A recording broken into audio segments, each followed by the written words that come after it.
Welkom by ons video oor hoe promosieplanne binne 'n stootstrategie gemeng word. Ons sal ondersoek die belangrikheid van stootpromosies om kanaalede te motiveer en effektiewe produkverspreiding te bereik. In bemarking, stootpromosies teiken werknemers, verkoopsverteenwoordigers en tussenpersone. Die doel is om hierdie partye aan te moedig om die produk aktief te bevorder en te verkoop en te verseker dat dit verbruikers doeltreffend bereik. Stootpromosies bied aansporings en ondersteuning aan verkoopsverteenwoordigers en tussengangers. Hierdie aanmoediging help hulle om die produk deur verspreidingskanale te stoot, wat die waarskynlikheid van suksesvolle verkope verhoog.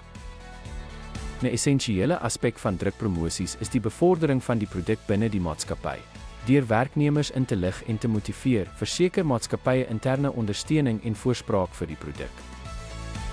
Maatskappye gebruik stootpromosies om samewerking van kanaalede te verkry. Hierdie strategie verseker dat tussengangers gemotiveerd is om die produk te prioritiseer en te verkoop, wat gladde verspreiding vergemaklik. Terwyl stootpromosies op kanaalede fokus, werk hulle dikwels saam met trekpromosies. Hierdie kombinasie is daarop gemik om verbruikersvraag direk te genereer, wat 'n gebalanseerde en effektiewe promosiebenadering skep. 'n Goed gemengde stootstrategie betrek beide tussengangers en verbruikers. Hierdie benadering fasiliteer uiteindelik gladder produkverspreiding en lei tot hoër verkope, wat die algehele bemarkingsstrategie bevoordeel. Ten slotte, stootpromosies is noodsaaklik vir die motivering van tussengangers en interne spanne. Wanneer dit effektief gekombineer word met trekpromosies, skep 'n omvattende strategie wat kanaalsamewerking en verbruikersvraag dryf. Dankie vir die kyk.